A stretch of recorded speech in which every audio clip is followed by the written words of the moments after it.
સુંદર સવારના સર્વ હરિભક્તોને જય શ્રી સ્વામિનારાયણ, જય શ્રી કૃષ્ણ. પરમ પૂજ્ય એવા મહાન સ્વામી મહારાજનો જય. આજની દિવ્ય પ્રેરણાનો વિષય છે મનનો રોગ. માનવ જીવનના સૌથી મોટો ભયંકર રોગ. જીવનમાં આપણે ઘણીવાર શરીરના રોગોથી પીડાઈએ છીએ.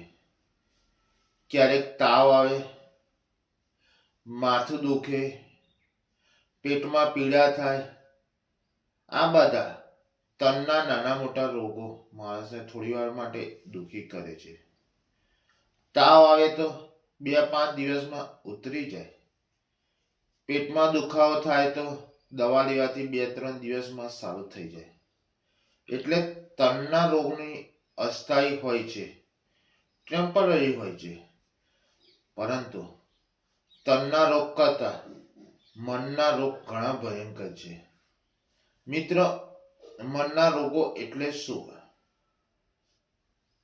કામ, ક્રોધ, લોભ, ઈર્ષા, રાગ, અભિમાન, અહંકાર, આ બધા મનના રોગો છે. અને આ રોગો શરીર નહીં પરંતુ જીવ આત્માને અતિશય દુઃખી કરે છે. આજના સમાજમાં જો ધ્યાનથી જોશો તો સમજાશે કે તનના રોગી કરતા મનના રોગી વધારે છે. કોઈને બહારથી જુઓ તો બધું ઠીક લાગે, શરીર સ્વસ્થ લાગે, પણ અંદરથી મન બળતું હોય છે.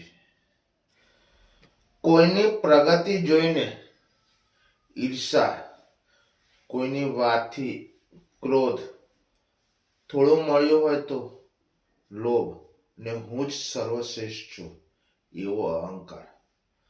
તનના રોગ માણસને પથારી પર પાડી દે છે, પણ મનનો રોગ માણસથી દૂર કરી દે છે. મિત્રો, તનના રોગો થોડા દિવસમાં ઉતરી જાય છે, પણ મનના રોગો લાંબા સમય સુધી રહે છે. કેટલાક લોકો તો આખી જિંદગી માણસને છોડતા નથી. ખાસ કરીને ઈર્ષા.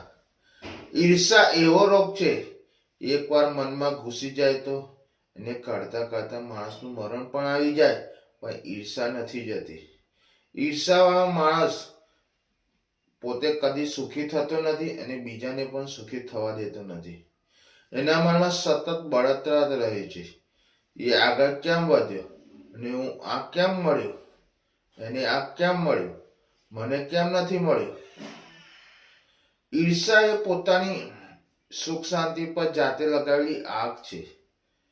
ક્રોધ માણસની બુદ્ધિ છીનવી લે છે. લોભ માણસને અંધ બનાવે છે. અભિમાન માણસને એકલો પાડી દે છે અને અહંકાર ભગવાનથી પણ દૂર કરી દે છે.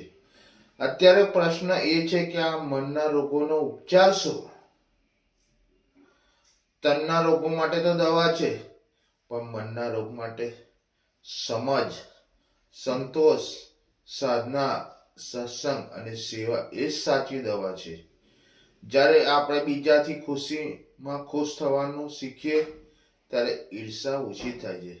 જ્યારે મારે જે મળ્યું છે તે પૂરતું છે એવું માનીને ત્યારે લોભ શાંત થાય છે.